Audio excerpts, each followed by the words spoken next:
Good afternoon. I'll be happy to answer any questions that I can. Hey, Jon. Richie Incognito has been out since you guys beat the Saints. How has he been progressing since then, and do you have any sort of timetable for when you can get him back? Yeah, he's still nursing an Achilles injury. My understanding is yesterday and today have been the best 2 days that he's had. I don't know that he'll be up this week, but he is getting closer to returning, and that's exciting for us. Jon, you said after the game you guys would be taking a look at what you can do to improve the pass rush. What are the things that you guys can do, whether it's personnel or scheme or the things that you can do? Well, we're not going to get into that publicly, Josh, but we're going to try to get the best four out there that we can, number one. Whether it involves more blitzing, we'll see. Who goes inside, who goes outside, who's on the left side, who's on the right side, what stunts we call, what blitzes we call. Everything is on the table. We've been meeting since very early in the morning, and we're going to play better on defense. I'm determined to make sure we prove that this week. Hey, Jon, understanding that Derek runs an offense, the reads take him where he should go. Are there ways to scheme up and get Ruggs more touches? Yeah, probably. We tried yesterday, but give Tampa Bay credit. They covered Ruggs. A few times they covered him like a blanket. So Ruggs has to beat one-on-one coverage.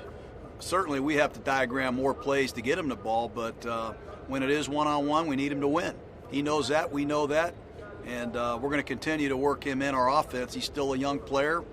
But to answer your question, yes. Jon, this is Vic. When you watched the film of that 3rd and 13 play they converted, what did you see on that play? Well, that was the play of the game, Vic. That was the play of the game. You know, it was 24-20. There's 11 minutes and 57 seconds left in a game. And our team had fought hard throughout the day. And you get a team in 3rd and 13, you call a zone coverage. We're hoping we force the ball to be checked down. We rally and make the tackle. Obviously, we were way too deep. We did not play that well. And that was a catastrophic play in the game for us, I believe. Jon, you had mentioned you guys talk a lot about creating more pressure, how to fix things defensively. Do you feel like the answers are in the room and in the coaching room as well for you guys? Yeah, there's a lot of people talking about, are we making changes? Are we going to bring in new coaches, new players? We are where we are. We're 3-3. We played some really good offenses. Just so you know, Tom Brady's a problem for a lot of people. And so is Drew Brees, and certainly a lot of the guys that we've seen are very good players. But we're going to stick together, bond together. We're going to make some changes in the lineup possibly and in the scheme that we use. And we're hoping we change the results that we're getting.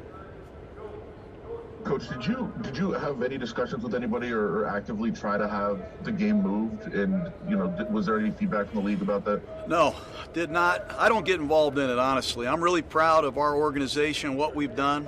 There's a lot of things I think that have been written and said about some of the violations that we have committed. We're on the cutting edge of beating the virus. What we've done as an organization are top-notch. And no, we did not expect the game to be moved. We knew we were going to be compromised somewhat by preparation because of the guys that weren't able to play and weren't able to practice. But like I said, it was 24-20 with 11 minutes and 57 seconds left, and we have our opponent 3rd and 13.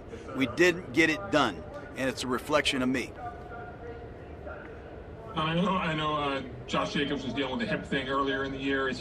What's his health situation like this? Is he 100% or is he fighting through some stuff right now? Well, he's beat up, no doubt, like most running backs and football players are at this point. But Tampa Bay is an excellent defense. They're an outstanding run defense. If you look at them carefully, you could say they have 5 defensive linemen on the field every play. If you think JPP and Barrett are outside linebackers, well, they're really defensive ends. They're a hard team to run against. They jam the front. They cover the center and both guards. You can't get to either one of their linebackers at times, and those guys don't miss tackles. It's a tough defense to run the ball against. But to answer your question, yes, I think he is fine. We've got to get Ruggs going. We've got to get Jacobs going. But I'm really proud of our offense. I think our offense is playing good football, and we're only going to get better. Jon, by what you just said, then, if reports are true that they would fine or possibly take draft picks. Obviously, then you'd have a big issue with that if they said that the issue has been to the COVID that bad. I don't know who's reporting that, and I really don't know who said that.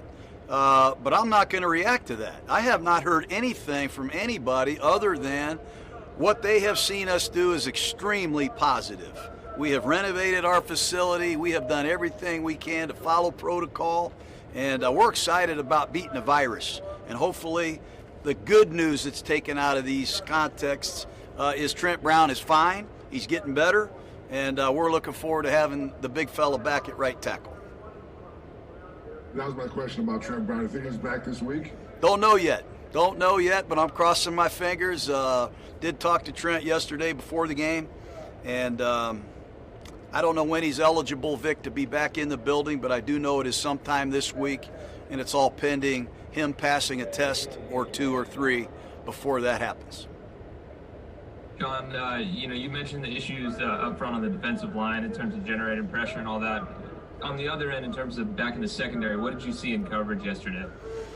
Well, we've got to take a good look at it, Jess. I mean, it's a breakdown here, it's a breakdown there. It's not a good enough rush there. We've got to look at the coverages that we're playing. That's what we've been doing. Perhaps we need to change a few things to fit the strengths of our people. Maybe we can do a better job of that.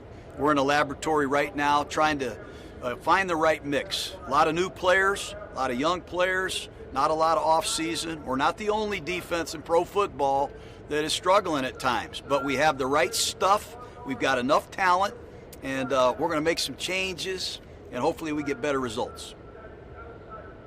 Jon, since day one of training camp, when it comes to the situation this year with COVID, you have constantly said we're going to crush the virus, and I believe you 100% that you're doing everything possible, and your staff and everybody. But for you as a coach, when you're trying to game plan, does it become frustrating that week after week, somewhere within your team, there's an issue coming up that maybe you're out of control, and you're wondering, if we're doing everything possible and we're trying to crush the virus, why do we keep having these issues?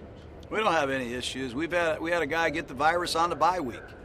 We had a guy perhaps didn't use his tracer. We're not the only team in the league, just so you know, that has had people catch the virus. You can do your research on that, make sure we're all on the same page.